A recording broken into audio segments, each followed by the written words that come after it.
This episode of Find the Good News is close to my heart. My spiritual sister, Richard Magee, shares her story of tragedy and redemption. Anne talks openly about her brother's murder, the hole she found herself in after his death, and the renewed hope that she has today. This isn't a sugar-coated episode. Anne tells things as they are and paints a clear picture of the despair she experienced, the prayerful people that lifted her during this time of grief, and the new purpose she's found on the other side of loss. I have no doubt that her story will do someone some good. Wake up, it's morning. You're dreaming up a story. I can hear the way it's going, 'cause you're laughing in your sleep on the path to your deliverance, and a holy wall of light pouring through your window. Old news, bad news, fake news. Sometimes you just want to shut it all down and get no news at all. With Find the Good News, I aim to change that by focusing on good people doing good work. I visit with artists, educators, civic and spiritual leaders, musicians, business owners, students, volunteers, and everyday citizens who are using their creativity, resources, and talents to bring hope and happiness to their corner of the world. In each episode, I dig into the hearts and minds of my extraordinary guests. We have street-level conversations about relatable things going on in their lives. Discover the critical life experiences that shape them, the perspectives that drive them, and the fundamental beliefs that are anchoring them to a path of goodness. There's a lot of news in the world. My name is Oran Parker, and I'm going to find the good. And I love you just as well. We're talking about drug addiction.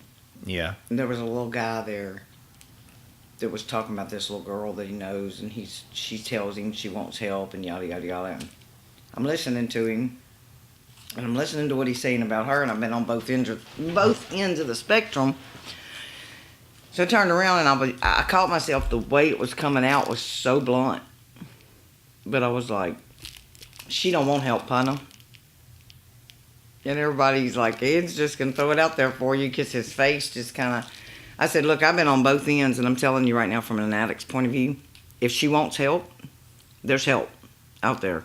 She's going to be picking up the phone. She's going to be calling the treatment centers. She's going to be doing something. If she has one house that she can go to where she can lay down with nobody touching her, not having to worry about anybody, she feels safe, and she can detox there, she's going to do it if she wants to get sober.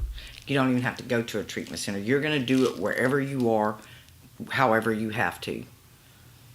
So she's feeding you a line of crap. But, whenever you're addicted to something, you're not thinking the way you would. But I told him, I said, those things don't go away. I'm telling you right now, I said, don't enable her. I'm not telling you turn your back on her. That's a struggle, though. Yeah. That's hard. I'm not telling you don't turn your back on her. If she needs food, feed her. If she needs a place to sleep, a place to take a shower, do that. My uncle did that for me. And that's love. That's providing basic needs. Yeah. But don't give her money so she can run out there and buy more dope. That makes sense. Yeah, anybody who's dealt with someone they love, whether it's a child, a parent, a friend, if you're a human being with a heart, you feel a compulsion to help. And where is the line? I think there is definitely like a blurry spot in there, right? Because you're going, you tiptoe towards enabling, but enabling looks like the same thing as caring. How do you know? I don't know. It's a struggle. I think it's a struggle for anybody that's trying to help. Unless you've been on the other side, like you're saying, the mindset, but that person who's trying to help may not know. Yeah. Which puts you, as I've told you, I think you're in a special spot. Well, that's what somebody else said. Like, do you think your calling's going to be to help addicts? Because the little, after me and the little guy talked, and I'm sitting there and I'm listening to what they're saying, and I was like, I don't think so.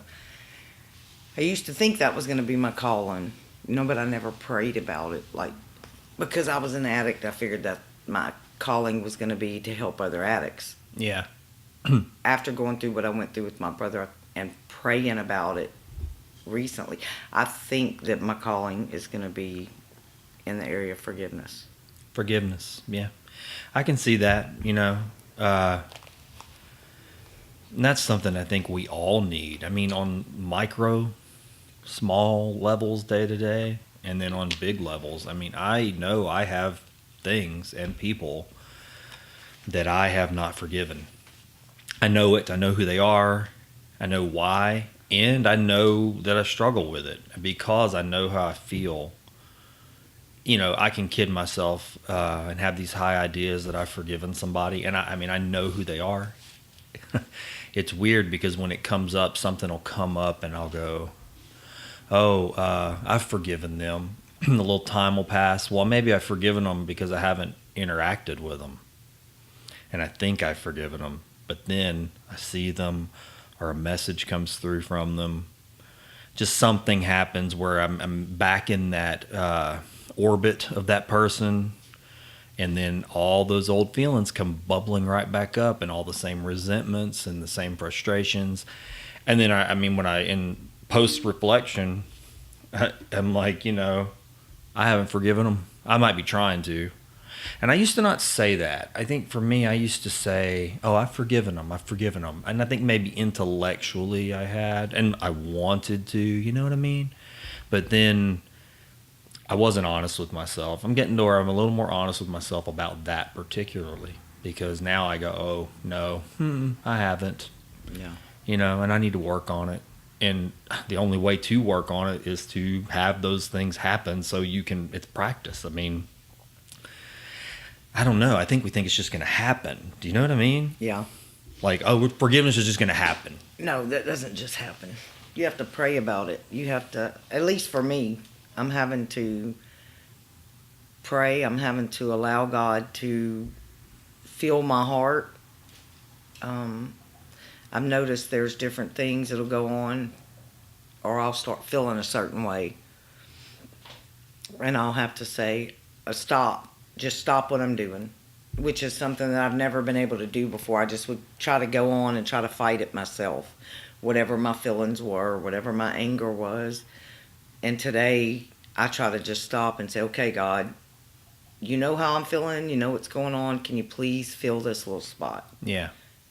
Because I know that ultimately He is love.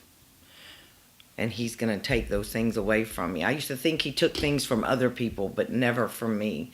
I don't know why I thought. What do you mean by that? Can you explain that? Okay, like, say with the addiction, Okay. with it not just going away. Or I'd watch other people, and it seemed like they just, say you go to a funeral, like with my brothers. The rest of my family seemed like they were moving forward, and I was stuck.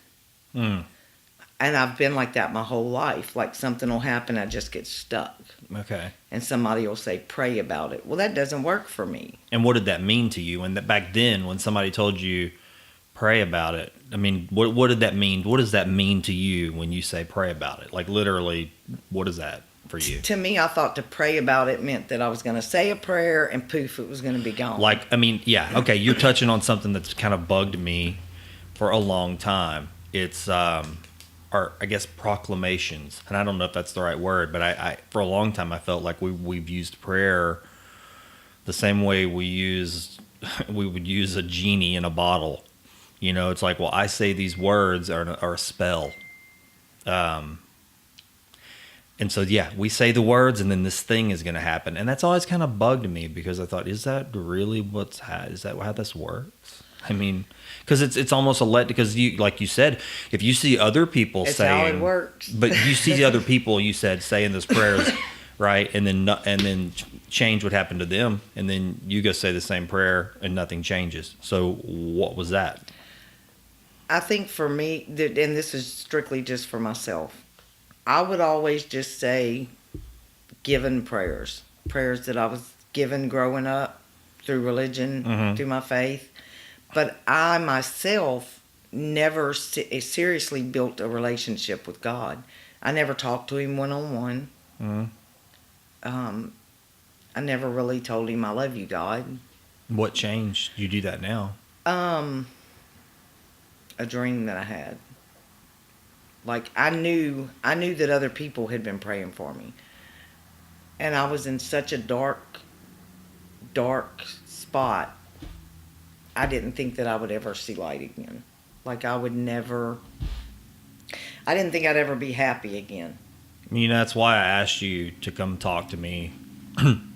You and I have talked privately, and we're private right now, but we know that other people are going to listen to this. And I want to kind of get right into the meat and potatoes of the whole thing, because you're getting there right out the gate. The name of the show is Find the Good News, and really it's just find the good is what I'm looking for. And so I asked you to come talk, and I'm so thankful that you did, because as you know, I've said over and over again that what's happened in your life and what's going on in your life, I think you're poised to be a particular blessing to so many people by sharing your story and just yourself and who you're becoming, who you've been. I guess we all should think like that, but finding the good in the day-to-day for some people is really easy. There's people, we've had a guest on here who really kind of admitted that said, I had a blessed life, hadn't really had any problems, but yet that person still goes out and does good in the world. But for a person like that, it might be very easy to see the sun behind the clouds. But knowing you, and I'm not going to tell your story for you, but knowing you and what I do know and the things you've shared with me, that's not so easy. So how have you got yourself, what's happened to get you back on a path to where you're finding God and finding good in life and in other people and in the world again? So take me back. Just where have you been?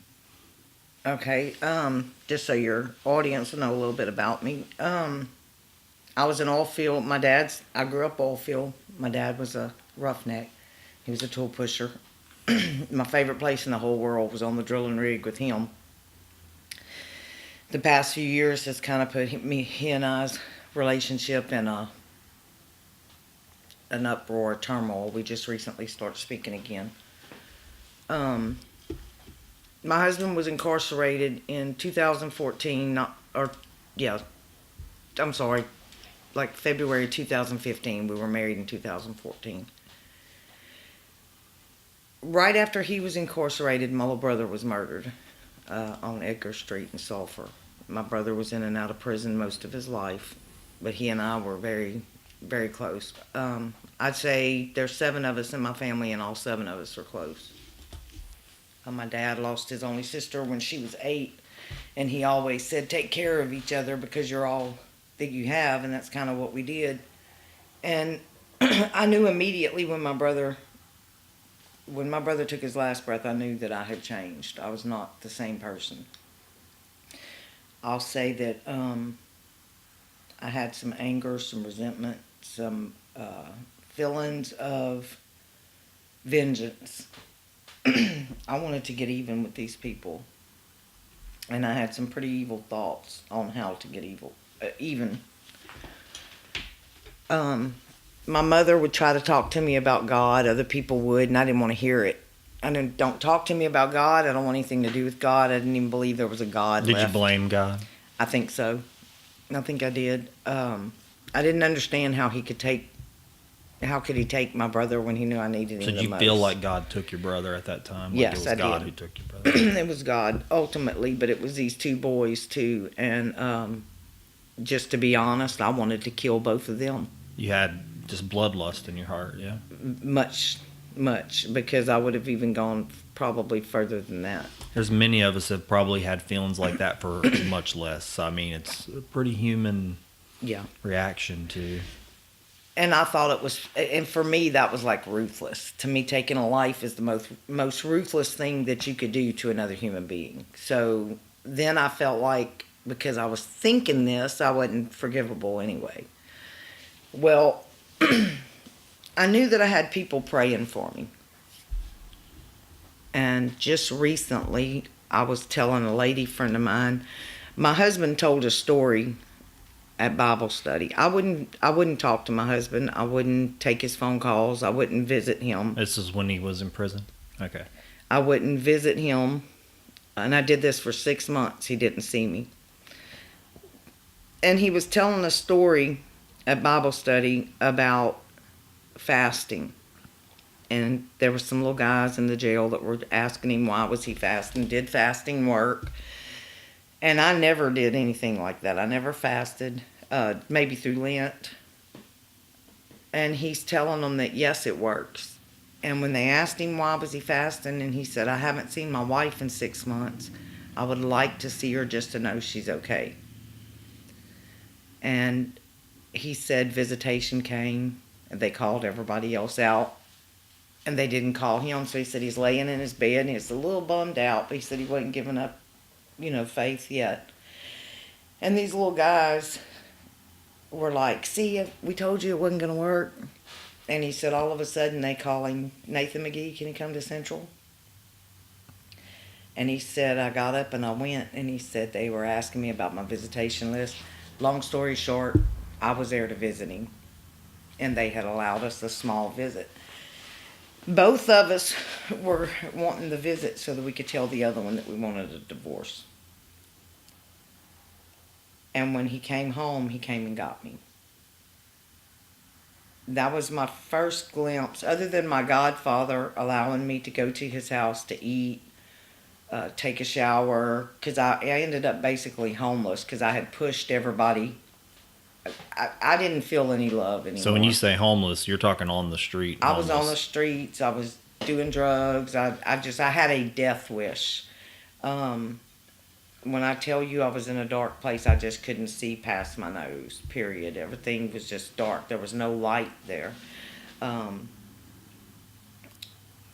of my aunts, her younger brother ended up, him and his wife let me stay at their house, John and Jerry, and that being family, because I had someone else that let me stay with them for 6 months too, but this being family, and there was no drugs allowed at the house, they were, and I knew they were trying to help me get my feet back planted solid, was my first glimpse of some kind of light, because I wanted to be around family. I just didn't know how to incorporate myself back into the family, because I felt like my family blamed me, or like seeing me, not really blamed me for my brother's death, but that if they seen me, that was just going to be a bad reminder. So why, so I understand, and I think maybe so listeners understand, why did you feel like your family blamed you particularly for your brother's death? Because I was with him when he died. Okay. Not really that they blamed me, like I said, but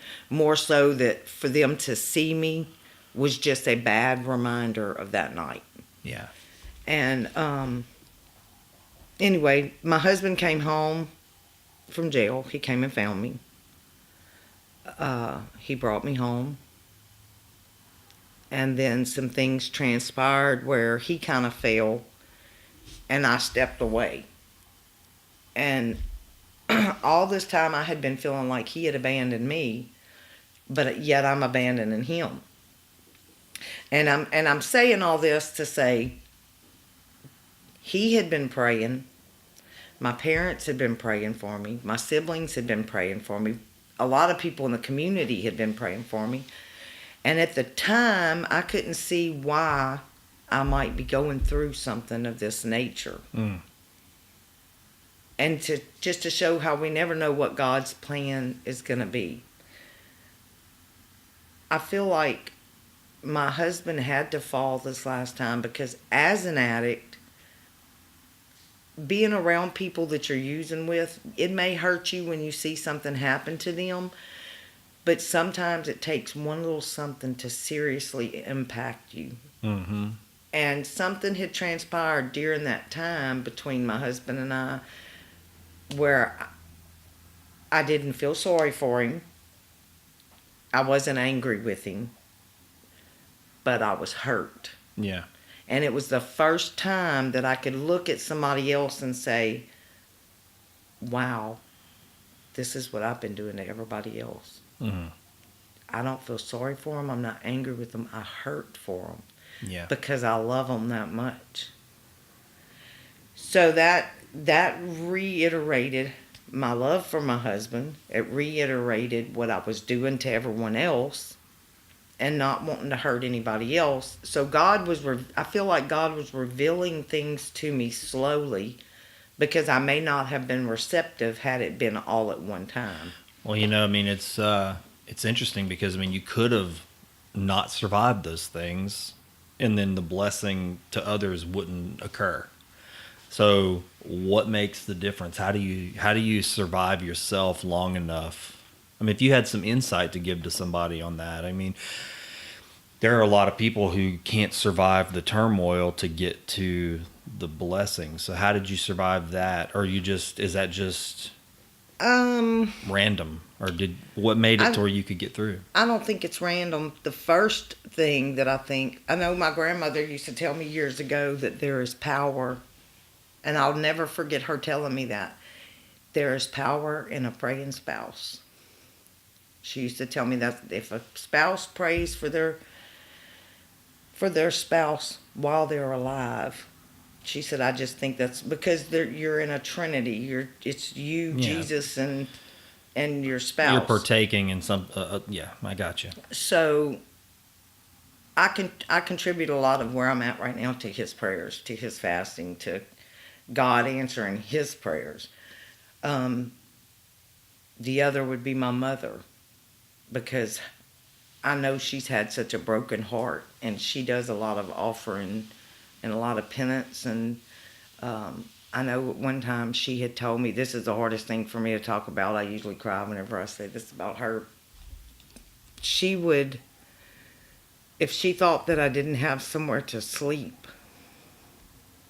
she would sleep on the floor instead of in the comfort of her bed, and ask God, lift that up for God to rescue me. So I think a lot of the prayers that other people say have a lot of impact, and sometimes I think the way that I was raised. I used to not understand my dad's roughness, especially like, okay, hey, you have 4 daughters too. Why are you being so harsh? And be like, I watch other girls' dads, and they're so easy, and possibly.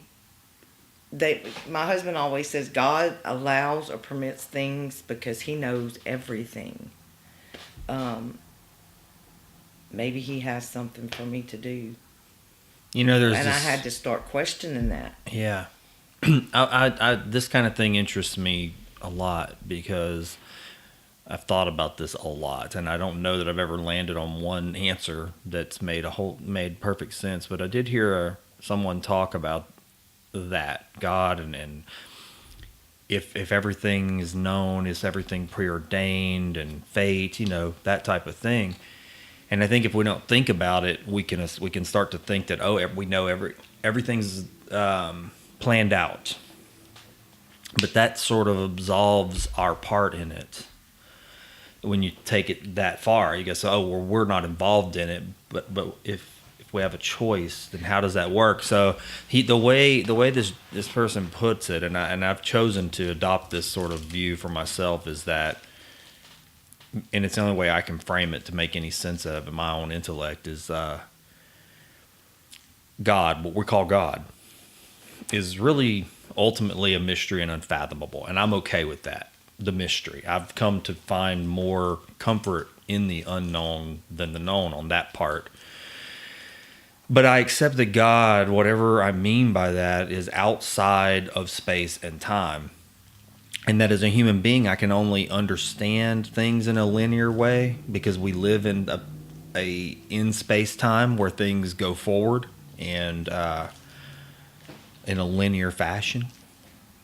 But when you're outside of that, it's kind of like the way this person described it to me. There's a TV show that you... or a football game that you want to watch, but you're out of town.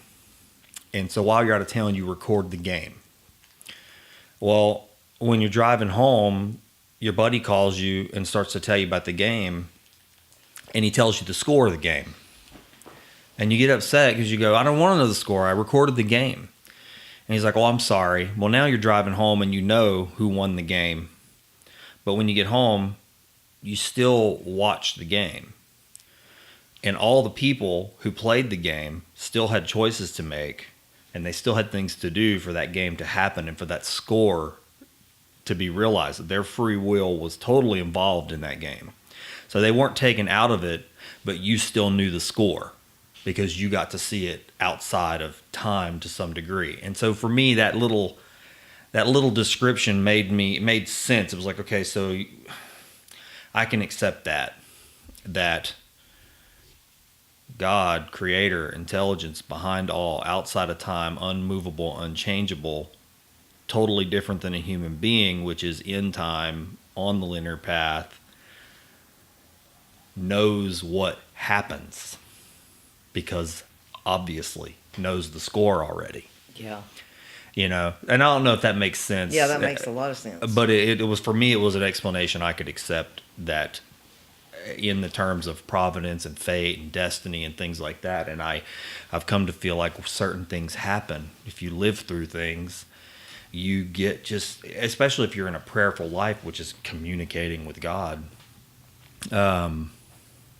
you get little peaks at that, and you get these feelings, almost like, I'd say it's an intuition where you feel something in alignment. That's the word I've always used. I don't know. Does that Yeah. you can relate to some of that with what you've experienced? Yeah. But with me, it was more than just feeling that it's in a line. God has physically shown me some things. I'm pretty stubborn. And, I've heard at NA or AA before that most addicts we need something tangible that we can see. And I know I would ask, for the past 3 years, I would ask God if he's here, if he's alive, if he's not dead, if he's with you in heaven, if he's not in hell, can you show me that? Oh, you're talking about your brother? Yeah. And because that ultimately was the anchor that was weighing me down. And was that you wanted to know? Yes. Is your brother? Yes. What's happened to my brother? Yes. He's died. But Yes. if you believe that he's went on, then I could be okay. That's like, and I think that's something that a lot of people in general have. There was a gentleman just recently, this young girl OD'd, and this man was saying something the other day about someone asking him, did she ever get saved? Did she believe in God? And he was like, why don't people think about those things before we die? Well, there's only one person in my life that I've ever, but other than my children, obviously,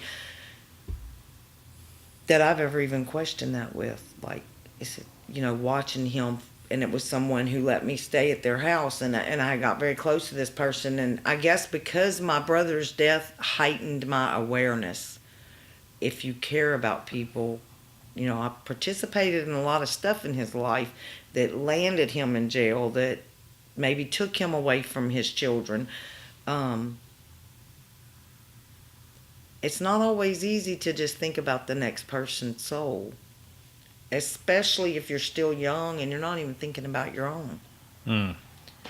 So, and I mean, that's a good question. Why didn't they think about that before? But we're getting older, some of us. yeah, it's natural to start thinking about mortality. Yeah. When it's, then when what happened, when you lose with me, somebody. it became so, right there. He was fixing to be 40. 5 months after he got killed, he was 41. Or would have been, he was 41 when he got killed, so he'd have been 42. That's still young. Mm-hmm. This other person that I'm talking about, that the gentleman's his family member was 36 years old.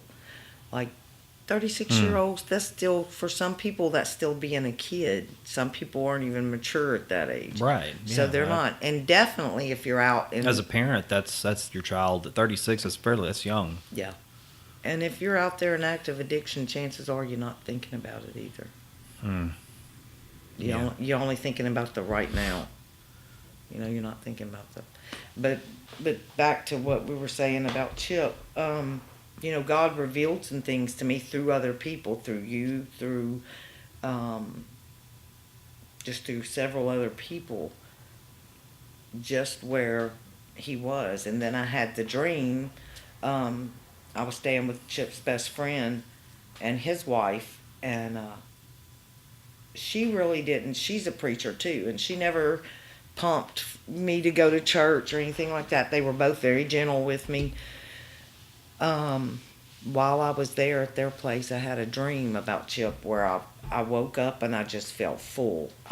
The anger that I had felt, the darkness that I had been feeling, anything that was left of that was gone. And I'm not going to say that I don't still feel some. Just this past week, I had a fleeting thought about using. And it was the first time in 5 months that I've had even. What is that thought like? I mean, I don't know. So, I mean, what is it like when you have that feeling, that thought? What does it feel like? I mean, what is the thought like? I've never really been able to notice the thought process before. Usually I would get mad about something and just go get high. Okay. But I was sitting there, my husband's at work, and I was sitting there thinking, man, I've gained some weight since I stopped using. I could, it's hard to tie my shoes sometimes because I'm used to being so skinny. So I was like, okay, I could do just a little bit of dope while he's at work. And that's as far as the thought went. Yeah, fleeting. Usually I'll go full circle with the thought. It'll take over, right? So you have the thought, and then you're on the train after that. But the difference in this, and I'm not knocking any 12-step programs. I would never do that because sure, it helps a lot of people. They work for some people. It's worked for me before for 2 years, but I never put God in the equation. So I'm going to have to say that's what's working for me this time, is because I'm staying connected. Like, I go to Bible study. I go to see my Acts sisters on Tuesday night. I say my rosary. I've been saying chaplets. I've been doing a lot of other prayer. And I'm happy, I know it.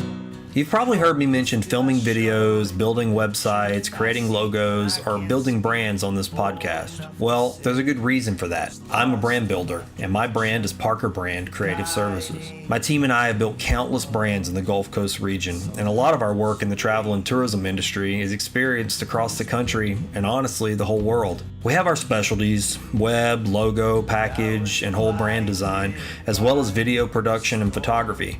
But the reality is, we function as a full-service advertising agency to businesses that don't really mesh well with larger advertising agencies or just don't want to have in-house creative departments. But don't listen to what I say.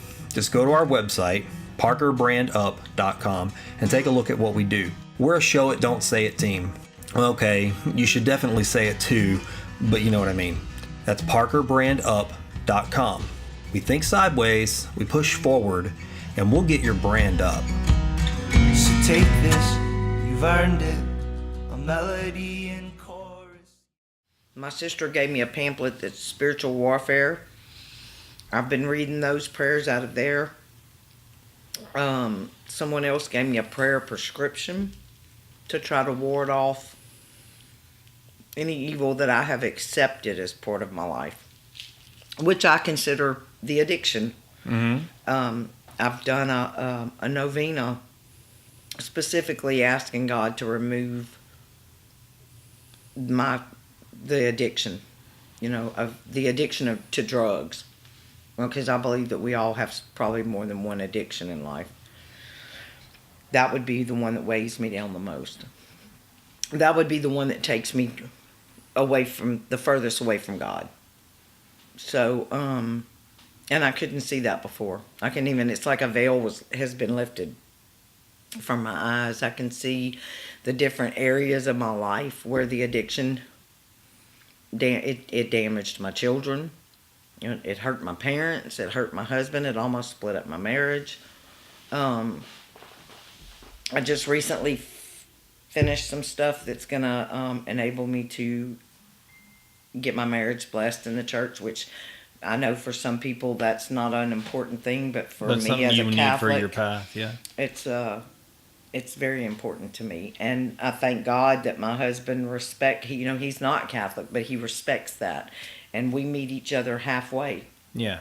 And that's an area of my life that's been enhanced through the prayer life, is because I was never willing to meet him halfway before. I wanted him to meet me all the way, but see, I meet him halfway. You're getting into another thing that's really important to me, and it's something that I have kind of a problem with. Is I fully believe what you're saying and agree with that. I think we have to meet people halfway. We have to. You're in a marriage where your husband's not Catholic, you are, but you just said that in a positive way. But he's willing to do this, and he's willing to meet me halfway, and you meet him halfway. Yeah.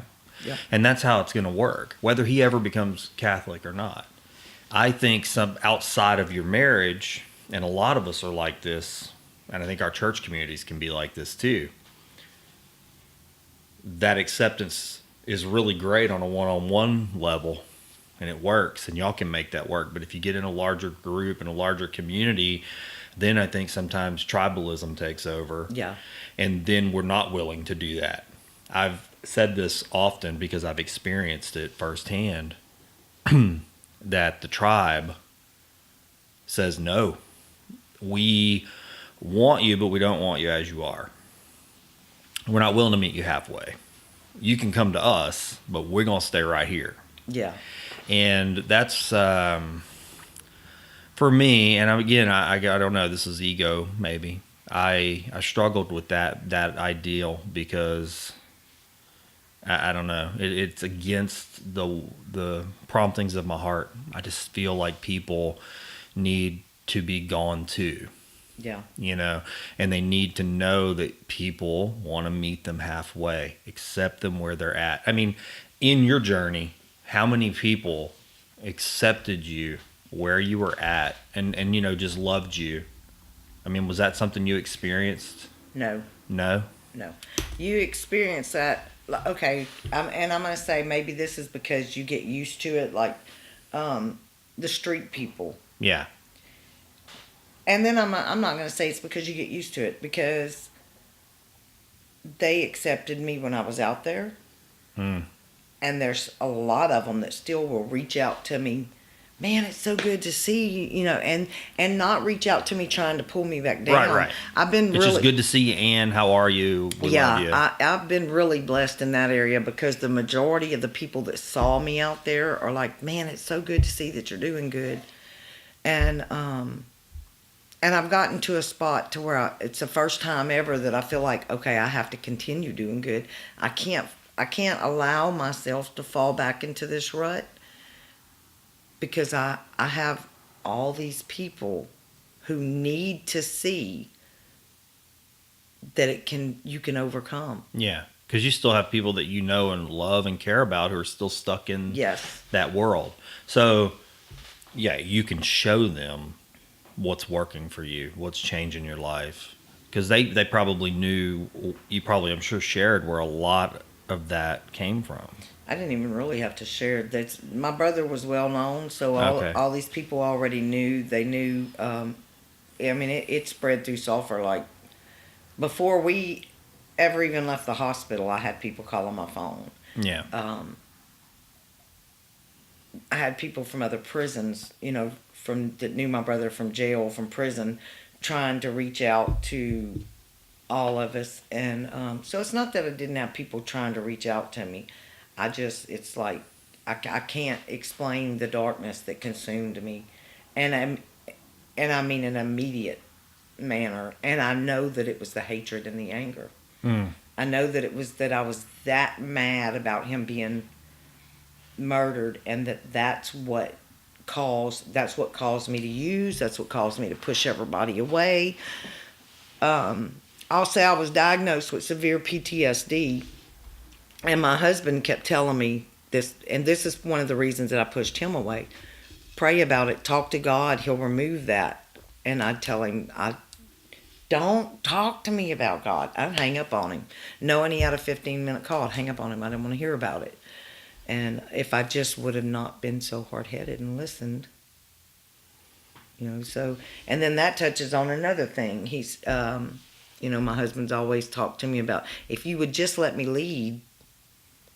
And then whenever I talk about meeting halfway, well, he wasn't Catholic and I was, and so how could he lead me? Well, he's at this point, he's doing a pretty good job of leading me. Because you're getting into a territory that I find myself in more often than not, and that is when we cling so tightly, we can really make things hard, because God's pretty broad. Yeah. I mean, I'm sure, and I know and I don't want to bring up what you don't want to, if you don't want to talk about something, because I mean, we've talked about a lot, but when you were on the street, you told me that people from different faiths helped you, in different ways. Yes. And see what you were talking about a while ago about like the tribe. I associate a lot with one other church. I mean, I'm not saying one other church. There's several other churches. The biker church in Sulphur, they feed the homeless every day.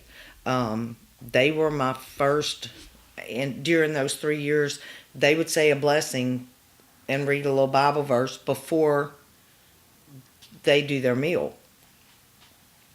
And everybody would ask me, "Hey, Ann, you gonna come eat with us?" And I'd tell them, "No, I'll come by after. Wait till the back part opens, the little store part where people go look and pick stuff out." But I wasn't going to eat with them because I didn't feel like I should go on their church grounds and pray, because I didn't believe the same thing they believed. And that's how embedded I'm not going to say my religion. I'm going to say the word religion, or thinking that I was Catholic. Right. When truly I wasn't Catholic either, because I wasn't practicing anything that I wasn't going to communion. I wasn't. Right. You had the paperwork. Yes, I had. Exactly. You had the pedigree. Yeah, exactly. Right. I think a lot of us are guilty of that. And I don't know. I can only speak for myself. I never had the pedigree. I mean, and I'm okay with that. It's never bothered me. I mean, I had my baptism was, made the decision myself as a young man, and that was at one church. My father, I'm going to use the word that he was called so many times by his own faith. He was a backslider, and he didn't want to go to church because of that. He was raised in a church and in a faith, and then that faith basically turned on him the minute they thought he was a sinner. So he was kind of outcast. So he didn't preach or push religion. My mom didn't really do it. My aunt and uncle brought me to a Baptist church, and then as I got older, I just kind of meandered around until I had an experience with God, which really wasn't in a church. So, the path I took, for me, what I discovered was, and I don't know the right word, but I've always said God in all worlds. I mean, I started to see God at play, and I thought, man, we really do kind of put our own rubber stamp on God, and we tell people who God is and what God is, but I'm not experiencing that. I'm finding God in all kinds of places and all kinds of people at work in just the smallest ways and great ways. I don't know. I thought that was beautiful, and so I saw that same thing in Jesus and Christ. But it seems like what's happened for me is I find it more in people and in their heart than I do in the tribes, because the tribes, it's like a mindset that almost, I don't know, it becomes more important than the people. And I think God loves his people so much. And when I see people loving people, I see God there. So I don't know. I that's partly why when I see some of our private conversations that we've had, I see God in you so clearly when you talk about serving others, and then you talk about the suffering you've been through. And I think you and I had talked about this saying that through our pain and through our shame, God creates virtues that would not have existed had we not first suffered. And you have this happening, and I mean, what you shared Yeah, my dad made sure that his kids, even though there were 7 of us, we never wanted for nothing. You know, I mean, never wanted for anything. I had name brand clothes. I hung out with all the popular kids. And I used to say, I can't stand a spoiled rich brat. And I was a spoiled rich brat. Maybe my parents didn't have millions of dollars, but we didn't hurt. When you have 7 kids and you can feed them and you can put them all in name brand clothes, you can buy horses, you can buy go-karts, you can buy four-wheelers. Yeah, you had a pretty good setup. I had a nice childhood in comparison to a lot of other kids. I had both of my parents. They've never been divorced. They're still married. I was definitely blessed with love. And I'd see other people. I can remember a time I was in Orange, Texas. Used to, if you called in your unemployment when you got laid off, you had to go to Orange because you had to call from a Texas number the very first time to set it up. So I went to Orange because I worked construction. I'm going to go and I'm going to call in because I'd been working in Texas. So I'm going to call in my unemployment next week. I can just do it from the house. Well, I get there and there's this woman going from truck to truck to truck to truck at this truck stop. So it's obvious what she's doing.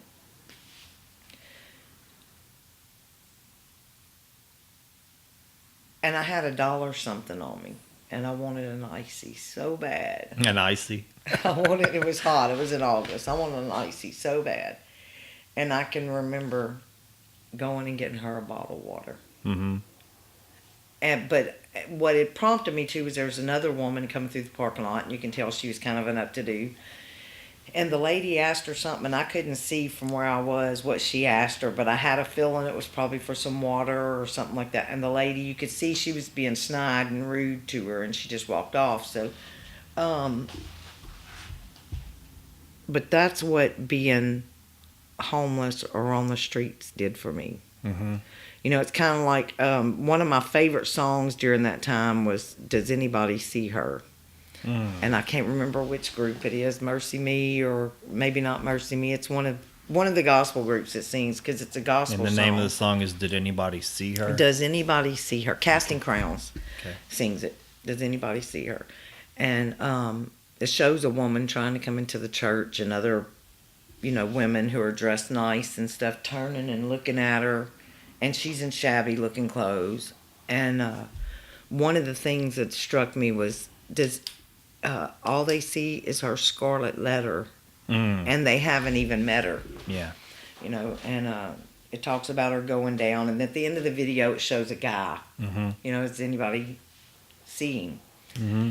So it's not just a female, but it's the males too. And it's like when you're out there and you see people looking down on other people and you know that you've been looked down upon. Mm-hmm. And it's like, I would want to say, I'm not even like these people. Right. Even though I was out there, I still was struck with so much pride that I'm not like these people. Yeah, we probably all do that all day, every day. I'm sure on some level we were all doing these that. People. Well, what do you do whenever how do you act anymore whenever it's those people that are feeding you, that are helping you make sure that you have clothes, when it's those people that make sure you have shelter, or you see little bands of them sometimes, they're taking care of each other. They're protecting one another. It's mostly not always just a homeless person that you have to worry about. What about that rich kid that owned the gun that shot my brother? Right. You don't ever know where it's going to come from. Sure. But you never know where you're going to see God either. Right. Yeah, that's true. I think we're not looking. I mean, not to say everybody isn't, but I mean, we're wrapped up in so many things going on. Sometimes it's very easy to not try to see God in the ordinary. God keeps He keeps placing people in my path where, and I don't think I'd have been able to see it as God before, where He almost makes it impossible for me not to try to forgive. Like constant reminders. Yeah. There's a little person that I've met. I'm not going to say his name. I'm not going to say who his mom is. I'm just going to say that he belongs to one of the guys that was there that night. Mm. And this child has recently made it very clear to me that there are people in the community that have been very ugly to him Because of what happened. because of who his father is. Right. And because of what his father did to my brother. So the sins of the father get cast on the son or the daughter. And this child, it pains me to know that, and then then it adds pain on top of pain, because you're wondering, like, how could I even think about this guy's kid? Yeah. Who gives a crap? Mm-hmm. You know, he killed my brother, but it pains me to think that a child has to suffer because of something they had no control over, and he's a very humble child. And you know, Aunt, that what you just said describes a lot of people in the world. You're paying a price for something that somebody else did. I mean, that can be, you can take a broad view on that or a small community view on that, but it kind of gets back into a bigger thing that I wanted to talk to you about, and you said it, and it stuck out to me when you talked about your mom sleeping on the floor. Or fasting, because I have wondered about those things, because I've done things like that too, and I think on some level, maybe for me, and I'll just say me, after searching my own thoughts on it, I thought, well, there's been different times in my life where I've done different things like that, and I've had different feelings about it. So on one part of me, I feel like I'm striking some kind of bargain with God, and honestly, I've never liked that. That's just me. Like, I'm going to make a deal with God. I'll do this. I'll take this suffering upon myself, whatever that may be. I mean, I'm using that word probably inappropriately, not really suffering, but I'm going to give this up, and then I'm going to get this back, or I hope I'm going to get this back. And as I've gotten more mature, I hope, that just seems like such, for me anyway, like a kid's way of viewing things. What I've come to believe is that there's everything already is, right? Kind of like we talked about. And so, and I guess it goes back to, I'm going to use something from physics. There's no new matter created or destroyed. There's no new energy in the universe. So when something is taken away, something has to fill that space. There's no such thing as a true void. I mean, it's kind of like when you dig out a hole or dig a ditch at the edge of a river or something. That water rushes in to fill that space. So what I guess I'm getting at is your mom laying on the floor and taking something out of her life in some supernatural sense is making room for something else. And I mean, I take that back, and that's how I view Christ's sacrifice. I view it as a price for a massive debt has to be paid because it has to be paid. You can't dig a hole and then take that dirt, right? And then go, that dirt's gone. That dirt has to go somewhere. It's got to be put somewhere, and you can spread it out and pretend like it didn't exist anymore, but that dirt is out there still. And that's how sacrifice works. So what I see happening, I guess it's kind of like this, talking about the children that have to pay the price. Somebody's got to pay. It may feel like, oh, I got away with that, or it may feel like I did this thing and, you know, it's the suffering doesn't need to come on me. But then, like you said, now this kid is paying the price. So the dirt gets dispersed. It gets spread out. We forget about it, but it's still out there. Yeah. Does that make sense in a spiritual way? I mean, is that kind of what I'm probably making that way more complex, but that's kind of how I frame things. I mean, there's this book, I brought it up in a couple other episodes, that I read back when I kind of first started waking up to the reality that there's something else going on. It was just there's something else going on to life. It's not just secular, you know. And one of the lines in there says that it's like the bending of a bow. When you pull the string, the bottom comes up and the top goes down. And so There's always something. You don't pull a string and then one end goes down. And so that's kind of how I think sacrifice and suffering works to some degree. Yeah. Something's being and see, bent. all my life, I've heard my grandma and my mom and all of them talk about when you sacrifice things for God. And then I've heard, other things, like I'll say, for instance, I've never sat still long enough to view his beauty as a sign of his promises. Mm. I went to drop my husband off at work. I guess probably about, it's been about a month since I made my actual retreat, so I'm going to say about 3 weeks ago. And as I'm dropping him off, it's like almost 7-ish in the morning, or maybe a little before that, right about the time the sun's fixing to come up. I've never seen a rainbow at that time of the morning.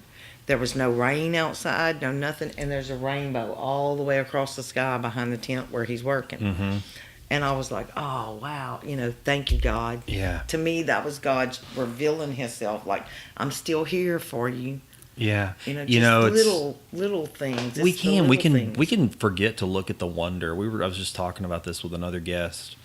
It's so easy to just dismiss the wonder.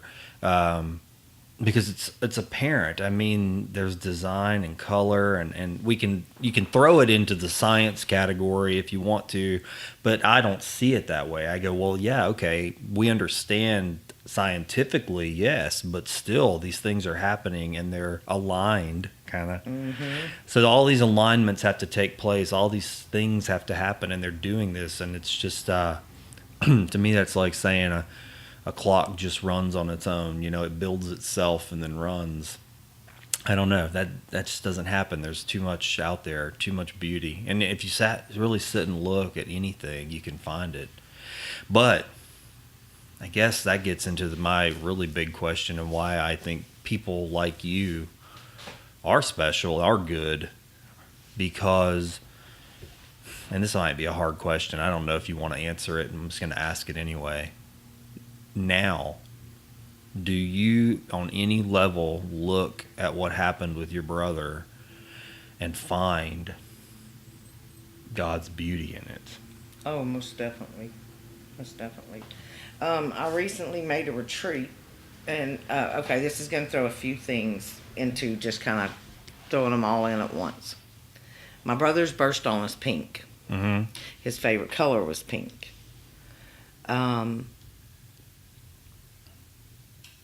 I went to a retreat, and the color that they chose for our shirts was pink. Mm-hmm. Or they said rose, but it's pink. Yeah.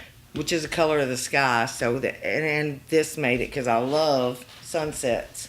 So this really, it's kind of coincidental, but it's really, and maybe it's not, because they said they prayed and asked the Holy Spirit to guide everything they do, everything they choose. So the colors for this retreat's pink. Color of sky. So every time I think about my brother, his birthstone, his favorite color, the sky, I think about this retreat. And it was very intense for me. The retreat was. The song they picked, there were two of them. There's one song that's about the broken. But the one that really stood out to me is, I'm trying to think of the name. It's by Need to Breathe. Your love is like radiant diamonds. Mm-hmm. And it talks about God's love will surely come find you. And I was singing that song to somebody on the phone the other day, just like, and he did. And that's exactly what he did. He came and he found me. He took me from feeling hatred and everything to a spot where I could say, thank you, God, for allowing me to tell my brother to tell you that he was sorry. Thank you for allowing me to be in the way so that he could have a death that was dignified to some degree. Not to some degree. He died a death that was extremely dignified. He stepped out and took a bullet for what he thought was another human being. I appreciate that today. I couldn't before, because before it was like, why me? Why did they not kill me too? Why did I have to live knowing I was older than he was? Why didn't they kill me instead of my baby brother? And being that he was in and out of prison, my mom and other people would say, at least he didn't die in prison. Mm. And I would be like, don't even go there with me. You're not the one that has to live knowing that you lived through that. So it was like guilt. It was a guilt thing for me. And it's not today. Really? It's not. Yeah. I know that what I felt after my brother came to me in that dream, Mm-hmm. there's no way that you could convince me that somebody in hell could fill somebody up with that much love. So, given that, I say, thank you, Lord, because he never has to hear another clank behind him. So you were living in a situation where you just had this feeling of doubt, right? You didn't know. You didn't know. Did you feel like you felt like your brother was dead, and then that was it? He was dead, right? You didn't feel. Now, how do you feel? Now, Today, do you think of your brother? I mean, I asked you this a while back, and I know what you said, but I mean, do you go, "Oh, my brother's dead"? My brother's not dead. Yeah. Okay. I thought that's what you said. I told my daughter a while back. We're standing on the porch on the river. It was raining, and she was crying, and she said something about. It was when my other brother made a retreat also. And my daughter said, I wish Uncle Chip could have been there to see Uncle Wayne today because it would have changed his life. And I said, me and Uncle Wayne's lives are changing because of Uncle Chip. Mm-hmm. Because your Uncle Chip's not dead. He's very alive, and he's praying for us. I think that it's interesting because I've thought this for a while. Or not thought it. It's really just a conversation that I've had with a lot of different people. Because people have different feelings about this, the afterlife. And, your brother is a perfect example of the way I have felt for a very long time. So often, and it's interesting because you said he never has to hear another door clank behind him, and you're talking about prison or jail. Mm-hmm. I think a lot of us take the afterlife like it is a prison. Even if you believe in heaven or hell, whatever your belief system is, let's say you believe in heaven, but some people treat heaven just like a prison. It's like, well, they've died and they're in heaven, and someday I'm going to be with them again. But it's like there's a separation, and there is. I mean, there's something different. We're in our bodies still, but I always call it heaven jail. I can't physically see him. Right. But I know that. But he's not in with jail. me. No, you can he's still not talk in to jail. him. He's living in a way that maybe we can't understand. Yeah, that's the thing and that's comforting to me. Yeah. I don't find thinking of heaven as a concrete block like it's a nuclear bunker that all of the loved ones and all the souls of departed people are in, and they're just completely shut off. That doesn't sound like anything that anybody wants either, to be in. Shut off from those they love. Love, to me, radiates. Mm-hmm. And radiation, how can it radiate if it's in a bunker? It doesn't make any sense to me. And not just to my intellect, but to my heart as well. Yeah. And see, I think a lot of times, too, maybe what I was thinking in the past, like I heard this week at Bible study. You don't go up to here on a high and then come way down to the bottom, then back way up to the top, then way down to the bottom. You plateau out. Mm. It's going to be, there may be a bump or two in there. I had my valley, and I was at an all-time low after my brother died. I thought I was when my grandpa died, but I know that was like a kind of a dip and a back up some. And I, today versus then is, there are some things that I know for sure now. I know that I will lose probably a parent.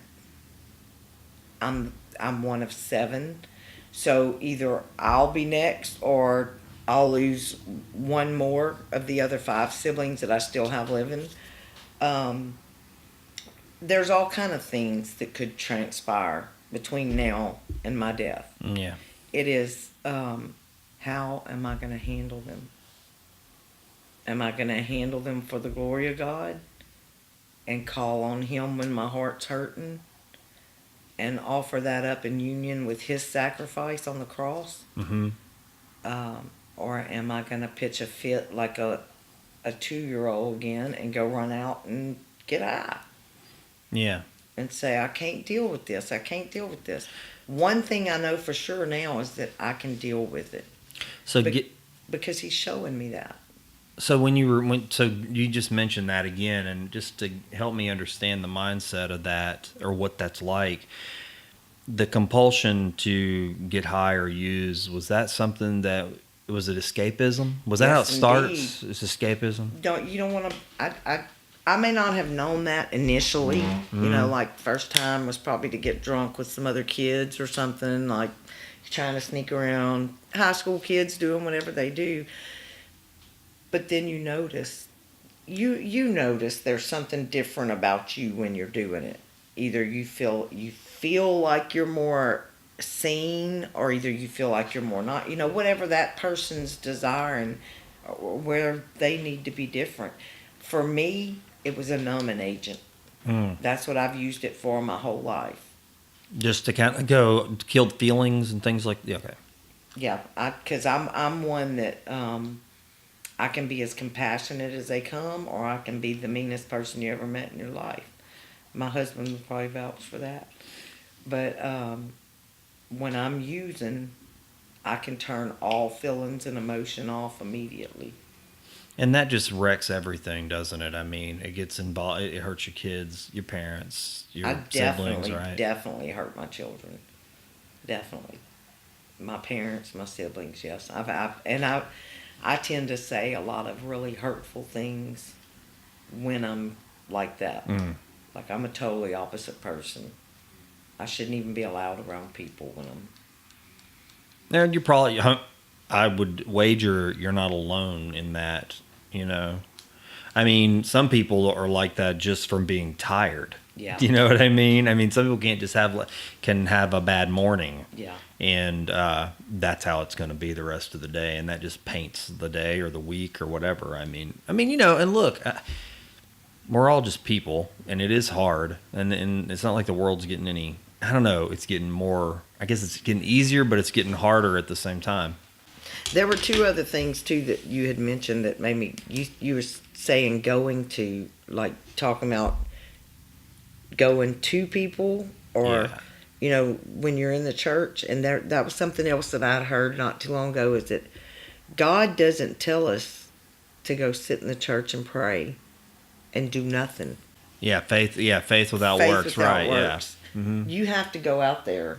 He doesn't tell you that if somebody's struggling he doesn't tell the hurt to come to you. He tells you to go to the hurt. Sure. You know, and if somebody does come to you, don't turn them away. I mean, that's something that I've struggled with since I was very young is unfortunately, and I don't know why, is just really falling into other people's despair. And I mean, not just people close to me, but people I can't even help, or I think I can't help, begin to help.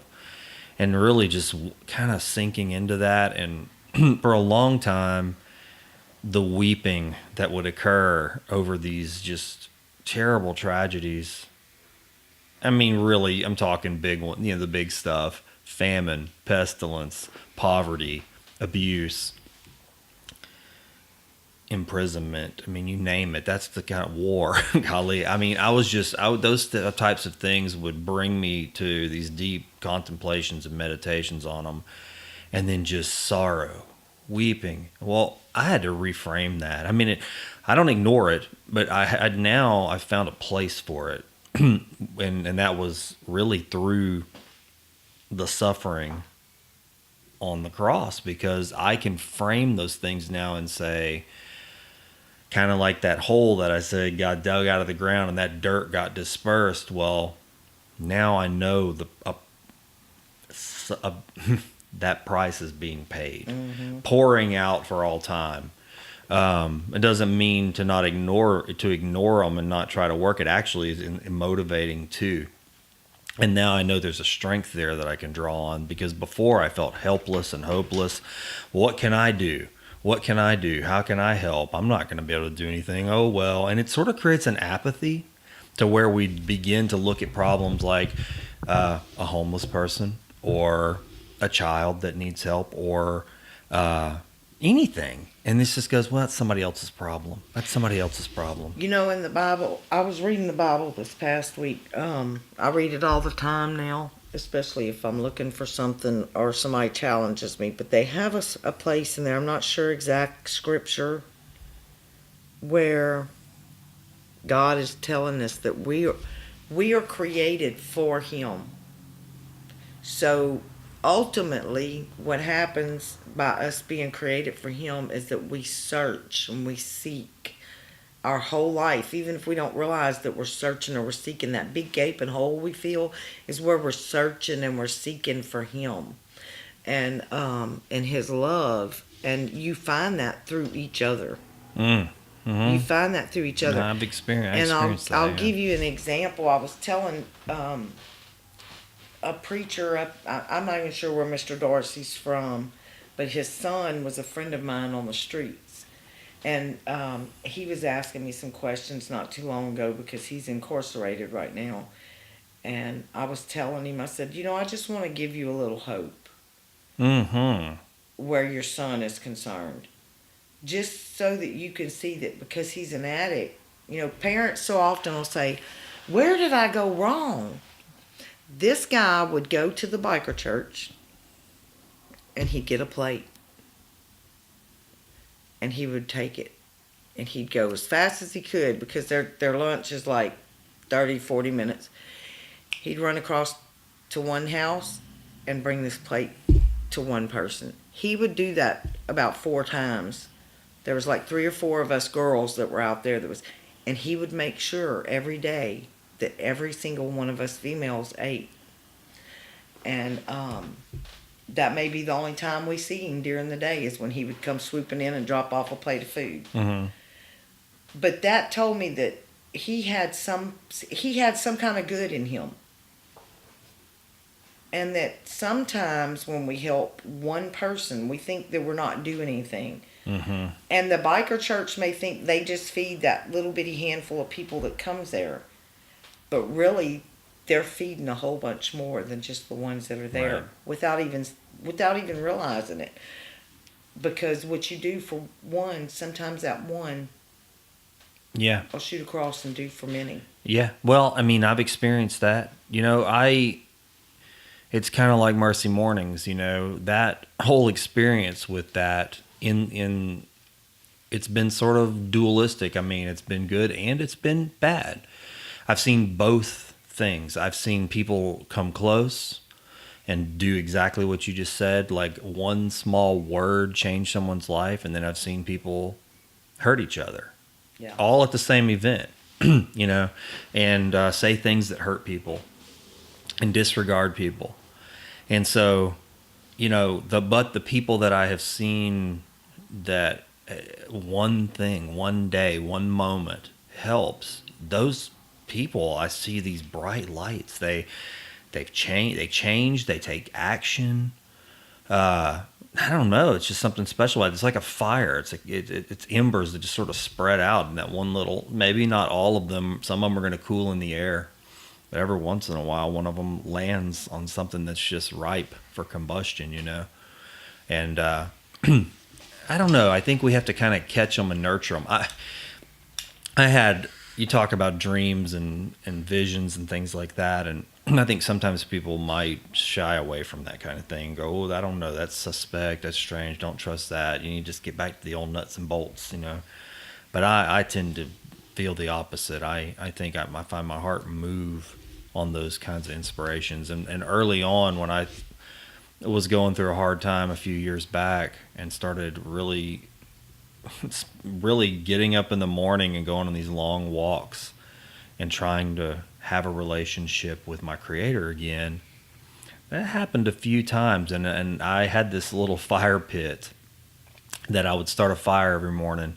And this one particular morning, I was walking, and it had cooled down. And the night before, I had the fire, and it was all white ash. But as I was walking back home, the sun hadn't quite crested, over the horizon. Really cold. I walked over to that pit, and I just felt my heart just fill. And I was thinking about how I thought all these years of just being immersed in business and taking care of other people's problems and just working all the time, there was this small, bugging voice in the back of my brain that was like, there's something missing. And once I finally woke up and knew what it was, I was like, oh, I remember. Why did I bury this for so long? And as all this is kind of happening, I walk up to that little fire pit, and it's just, you could walk by that fire pit and never look at it again. But I stopped there, and I moved the ashes away, took a stick and dug down, and down at the bottom there was just a little ember. And so I got on my knees and started putting little sticks on there and started blowing on it. And it just, before long, 30 minutes, I was throwing logs in there, and it was a warm fire. My wife came outside, and I was just in tears, and she's like, what is going on? And I was like, it's never gone. We just have to take a doggone minute sometimes and blow on it. We have to blow on it, and then before long, it's a raging fire, and that was what really happened to me. I felt like maybe things were lost. Hope was lost. Hope, you said hope a minute ago. Hope was lost. Now I know hope's a little ember at the bottom of a fire pit, and you just got to nurture it and put it in a little bird's nest and blow on it a little bit. And it has the same potential and power that it originally had from the original maybe spirit or fire that you found, you know? I think, for this whole community, talking about sulfur in general, from what I've seen, and you're talking about hope, we forget so easily what it is to love our neighbors, to treat people with kindness. And that's where I was listening to something the other day, and it was talking about where God tells us to stay childlike. Mm-hmm. I think it was in Mass, actually. We forget to be humble. Sure. We forget to be kind. Mm-hmm. Little kids are all those things. Yeah. They learn to be cruel from us a lot of times. Yeah, I mean, I was talking about this in one of the past episodes, and when I heard some boys talking, and they were saying some things, and I remember I was a child too, but I do remember clearly that doesn't sound like a kid. He sounds like an adult. Like, that doesn't sound like something. I wondered where he got it from, because even then I thought, this is not the way we talk, is it? I mean, I don't know. It was just something was wrong, and I was like, oh, this is learned behavior. It came from somewhere. It was taught. They've seen it. They absorb what we put out there. And see, my dad was, when you're talking about the learning from, ultimately where I'm at now, I contribute to my parents, my siblings, and my husband. To the unconditional love, and I've not even thought about that before, just right now. The unconditional love that every single one of them has bestowed upon me. No matter what. And I always say that's how I love to chill, no matter what. I've never, I've heard stories about my brother, I've heard stories about my dad. I have never seen my dad be ugly to another human being, other than when he's disciplined one of us, fussing at us, or when him and my husband they are like best friends. So sometimes he'll say something, Nathan will say something to him, but to ultimately just see my dad be rude to another human being, I can't say that I have ever seen that. Ever. It's like he never met a stranger. And he used to tell me growing up, never stop being a kid, because when you do, you're going to lose your mind. Yeah. He had that mentality about him, just stay fun, enjoy life. Mm-hmm. but he feared God too, you know. And my mom had us in church. She had us kneeling down at the house praying with each other. And we've done that since before Chip's died, since he's died, you know, got together and had family prayer. Just all of us and our spouses. And I do firmly believe that that's what brought me back, what helped me to see God again or to want to live again. Because I was no different than anybody else. I have scars on my arms from attempted suicides. So you've been at the bottom. I mean, that's what I've heard you say. I've been all the way to the bottom. And you found your way out of the hole. God found me. Yeah. He didn't find. I wasn't. He's never been lost. Well, sure. Yeah, I got you. I've gotten lost. He pulled me up from the darkness. And so that's something that I think is important to hear for other people to hear anyway. Because what you're saying is it has a lot to do with you. I think said, not to cut you off, but the other prayer that I said was, you know, whenever I say I talked to him during those 3 years, even though I was telling people I didn't believe in him, was show me where my brother is, and if you're real. When I was a kid, I used to love you so much, not trying to give you an ultimatum, but if you're real, if you truly exist, please remove the hatred and the anger that I feel, or I will surely remain in this darkness. And he removed it overnight. You know, I've always heard it's his timing, not our timing. Mm-hmm. And back then, I couldn't see and I couldn't understand, why am I homeless? Why is my husband not here? Why this? Why that? And I tell my husband that I know that I'm married to the kind of man that at the end of the day, when this is all said and done and over with, and some people out there that are homeless don't have this to look forward to, I know he's coming.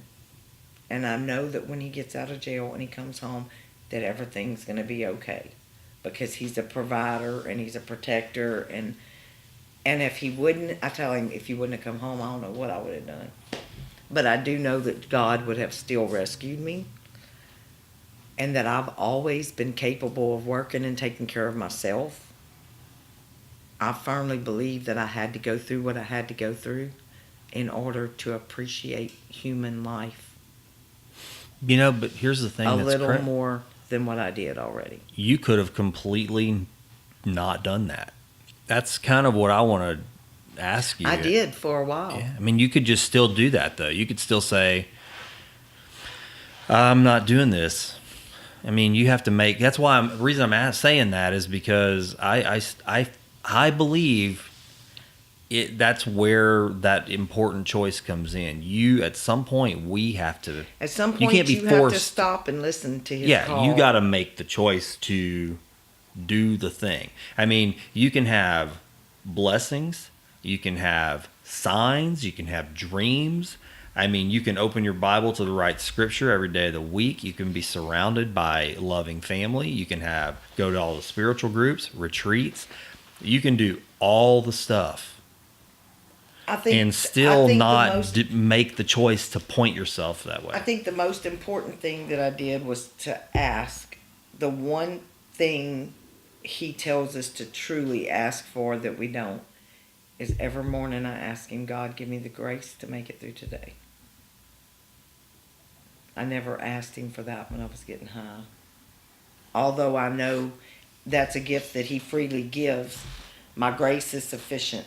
It says that in the Bible too. What is that? Talk about that. What is grace? When you say grace, for somebody, because look, here's the thing. Grace is something he gives us that we don't truly deserve. But what is it? Because there's people out there that are hearing grace and they've heard it and probably said it and don't know what the heck it is. What do you, I mean, and look, I'm going to ask you as your friend, tell me my definition. What you think grace, because I mean, you can tell me what your faith tells you it is, but what do you, I mean, you know. For me, I think his grace is is the ability, say last week when I was had that thought, his grace was the ability to say, okay, stop right now. Let's do away with this thought. So it's like a strength? Yes. It's a strength to carry on through the moments that I'm not able to carry through by myself. Is it possible that grace is different for somebody else? Possibly. That it's not that Possibly. for somebody else? Yeah, I do believe. Yeah, I think so. So grace is, if that's the case, would it be... Whatever's sufficient enough to whatever's carry me sufficient through may not be sufficient enough to carry you through. Yeah. It's grace is malleable. It takes a form, maybe? Arrives as it's needed, as what is needed? Probably. Yeah. Okay. I mean, I'm asking. I don't know. I mean, I've thought about it myself because, I mean, you're right. You need different things at your life at different times. For me, for myself, a lot of the way that I act out or I work off of emotion a lot. Mm-hmm. Like I may be feeling one way, so be really ugly to everybody in my household and make my whole house operate a certain way.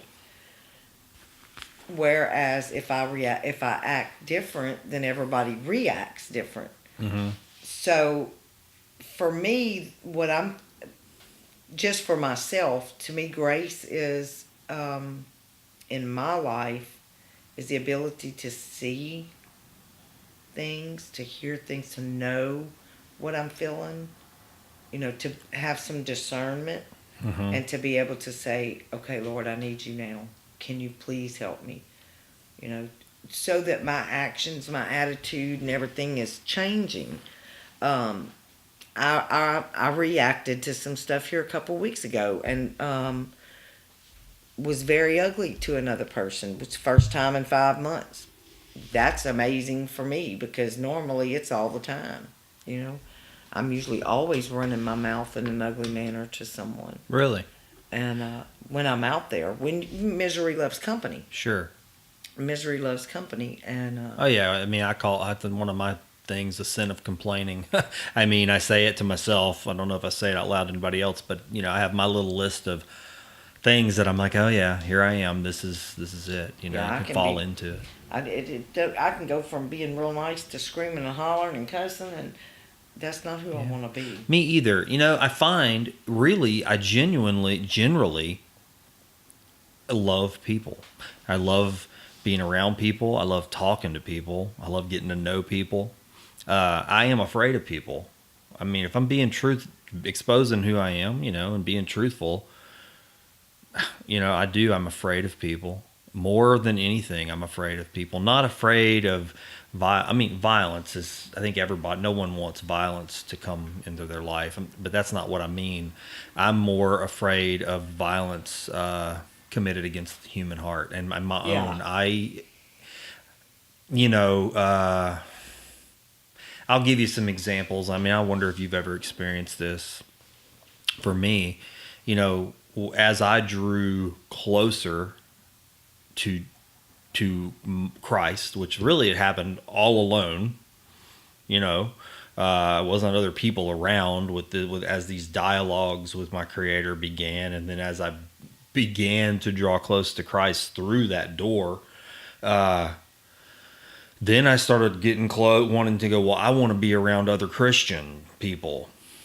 And that's where my troubles really began, to be kind of honest about it. I mean, as I drew closer to, and I'm going to use the word tribe again, and I don't mean it in a derogatory way, but as I drew closer to tribes, I found that I didn't see Christ as often as I had hoped. And I got hurt a lot more.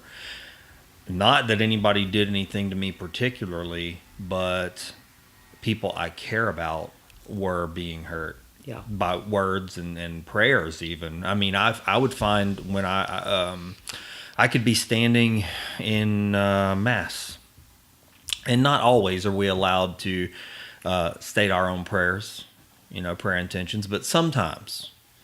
And I would be in Mass and actually hear prayers as I would be thinking of something I would want to say. I would actually hear prayers that were actually against the very people that I wanted to pray for. And I started to go, okay, so this is just a human thing. We just like to hurt each other. And we're drawing we've labeled ourselves Christians. We've built the walls. We've got the statues. We've got everything. We've done all the stuff. We're saying all the words, but we're praying against each other. Yeah. I got hurt in that many, many times with that. And I just started to feel like a hypocrite because I was like, I love people, even people. I love people because they're unlovable. And I'm not saying, ooh, well, look at me. I'm not saying that as like, I don't want you to think I'm breaking my arm to pat my back. But that is just the honest truth about who I am. Why I'm wired that way, I don't know. But the more I've seen that I see someone has suffered, the more that I've seen someone has been cast out, the more that I see someone shunned, bullied, shamed. That Scarlet Letter, you mentioned that song, Do You See Her? I have always wanted to go, I see you, person. I see you, child of God. I see you wrapped in your despair, you outside the walls, you not allowed, and I love you. Yeah. And I see you with the friendship circle the size of a Cheerio. I see you. Yeah, right. And you, person, whoever you may be, random person, also have the light in you, just like the person that's praying almost against you. Mm-hmm. Okay? And it's the same doggone, I strip away your skin and bones and all this stuff, and you're still the same tender little flame that wants to flicker out and say, please hold on, please someone cup their hands around it and don't let the wind blow me out.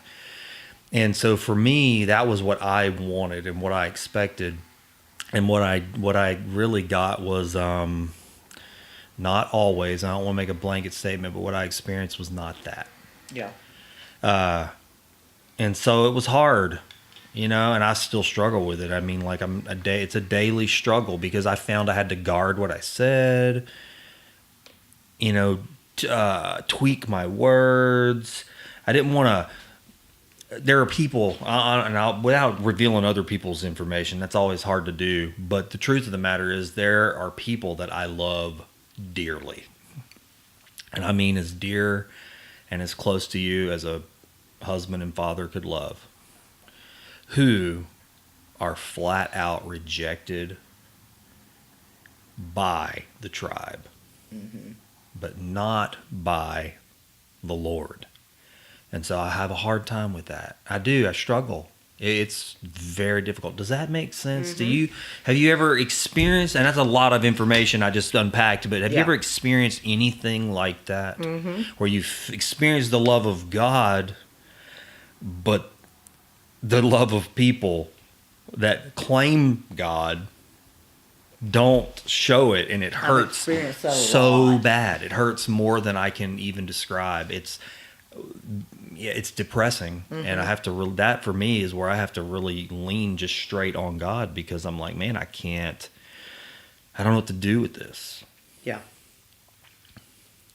My sister had one of them had prompted me to look up the word religious or religion, because I had made a comment.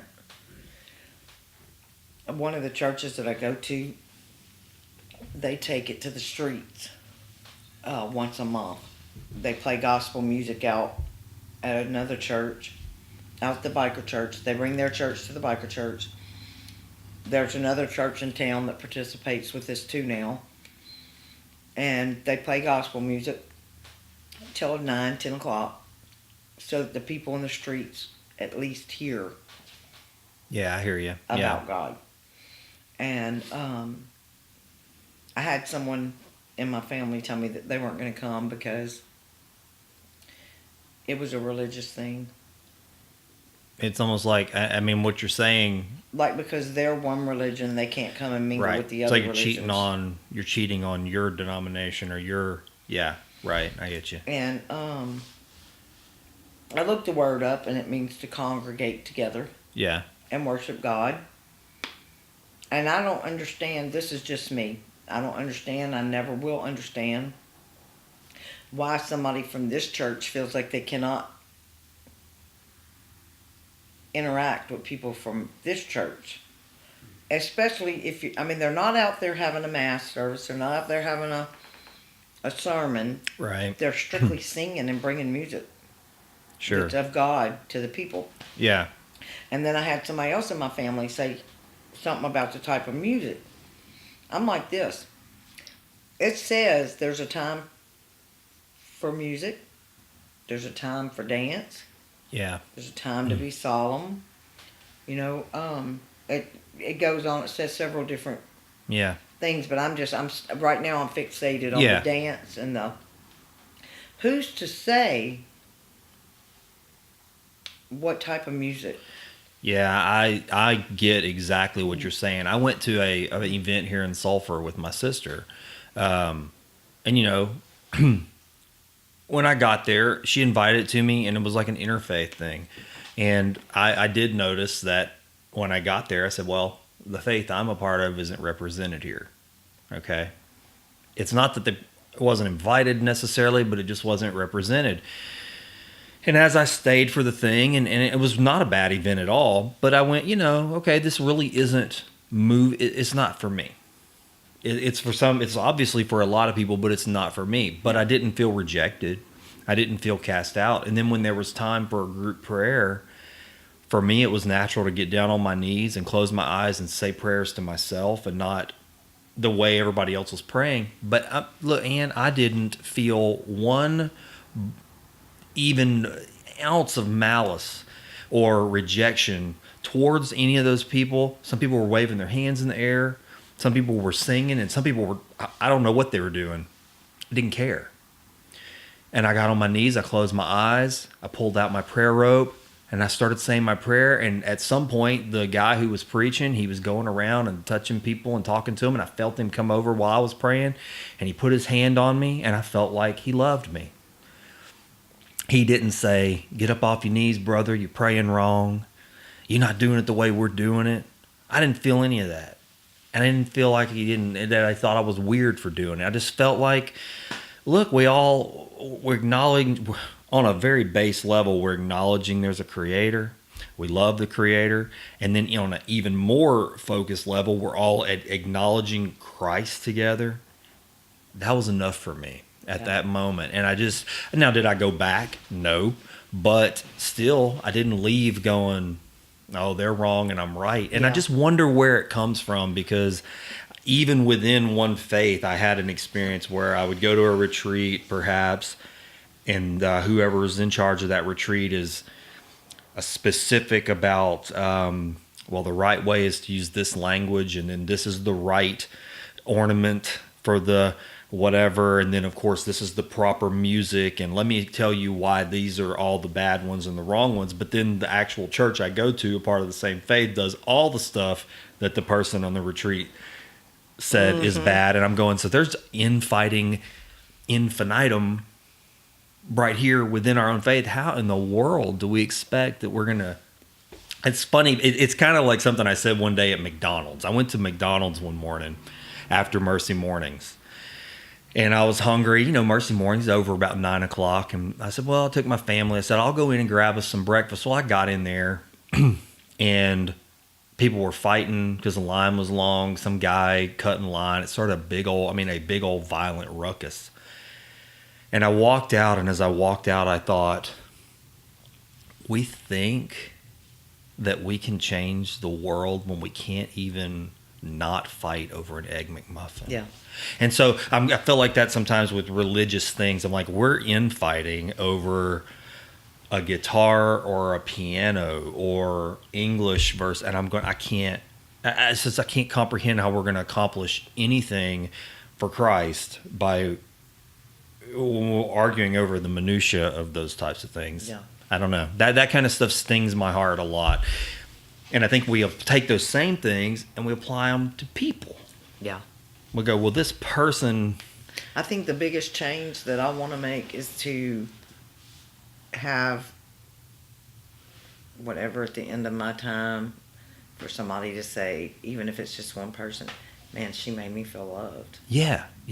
She made me feel special. I was somebody when I was around her. That's right. You looked at her or whoever And in that moment when and I know maybe this isn't the right way to say it, but they saw God in your eyes. They felt like God loved them because you loved them. Yeah. You know, that to me, it's like, I don't know, it's like a baby being handed to their mother. It's like, oh, you love me. Oh, you love me. You see me, just like the song you brought up. I mean, you see me as I am. We sing that song in church, just as I am. Mm-hmm. And man, that's what I wanted so badly, just as I am, and just as my son is, and my daughter is, my wife, my mother, my sister, my father, just as I am, you know. And I don't know, when I talked to you or when I met you, I just somehow intuitive that that's who you are. You can love people as they are. And that is a gift that, I don't know, I wish we all had it. I want it. I want it, man. I want to, like, abolish discrimination from my heart and judgment. I do. I don't want it to have a home there, and it still does. Yeah. You know? See, I had issues with the whole forgiving somebody thing, and I was telling a girlfriend of mine the other day that, you know, this is one of the things that I say about myself all the time. I hate the fact that I can forgive anybody. Like, how do I ever look at those two guys that killed my brother and have compassion for their families? And immediately my first thought, like, when he died, it was right close to Mother's Day. I remember walking into Mass and turning around and walking out because I feared that what if one of their mamas were there and it was Mother's Day. I wasn't even thinking about the fact that I'm a mom. I didn't want to make anybody else feel uncomfortable, so I left Mass. And then during court, thinking, God, you know, I don't know if they're going to sentence these guys to, but I know what it's like to visit a brother in jail, feeling empathy for his siblings. And then to have some of my own family become angry with me because I was able to feel compassion for them. Like, how can you? Yeah, I get what you're saying. I think the world, perhaps, you know, by the world standard, that it's a get yours kind of world, you know. And so when somebody does something to you, it's the old, well, you know, to balance things out, you got to take it back. You got to, somebody's got to pay. They need to pay. Unfortunately, that just hurts us as much as it hurts them, and we just don't think about it that way. And my friend told me, she's a very spiritual person. She said, embrace that, Ann. That's a gift from God. Not everybody possesses that. Yeah, I mean, I've been told that. You know, even just having a conversation with someone saying, this person, you explain maybe what somebody did to you in conversation, and then you say, but, you know, I'm working on forgiving them. I think some people might say, well, that's nice. But a lot more of the advice I've gotten is going, well, you know, gotta be smart. You can't be forgiving everybody. You know what I mean? And see, and I like, she tells me it's a gift for me. My husband is the same way, and I'll be like, what are you doing? That person did this or this to you. You know, right. It seems like I always want to argue with my husband, my dad, and God. Right. You know, the authoritative figures in my life. I want to argue with them. Authority, yeah. We all have problems with that. I've had this seems to come up. It's another one of those universal truths that as a human being, we've just got a proclivity for rebellion, which isn't always bad. I mean, you know, I don't know where I heard it said the line between good and evil runs straight through the human heart. So, I mean, we can do both. Yeah. You know, so I don't know. I don't know where I'm going with that. I just know that it's what you said. I mean, I can find the capacity to do the wrong thing inside myself. I don't have to go look for it in somebody else. I've got it already, you know, and that's not, I think that's almost the worst thing you can do is to say that you don't. I'm glad to know. I'm glad to at least say, okay, yeah, I know what kind of darknesses are in me, what seeds of spite and jealousy, envy, all that stuff. I mean, When you God. can start looking inward, that's when you can start healing. Yeah. Yeah. Well, you can't, those things, I heard someone the other day on a podcast say, he was talking about depression, but I thought, it's not just depression. He said it's like a moss, grows in the dark, Mm-hmm. and it's wet and it's moist. And if you never put any light in there, it's just going to spread around. And one day you pop the lid and it's all over the place. And it's like that with darkness, dark things. It grows in the cracks, or you're not looking. So yeah, if you're not looking inside.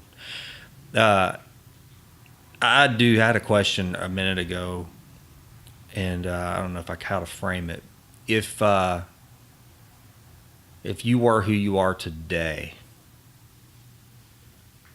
back when your brother was murdered, in that moment, would you have handled that? Would you? What do you think? Your worldview would have been like? How would you have framed it versus how you framed it then? But in that moment, would that have changed the way you, or would it have drove you to the same places? Do you think?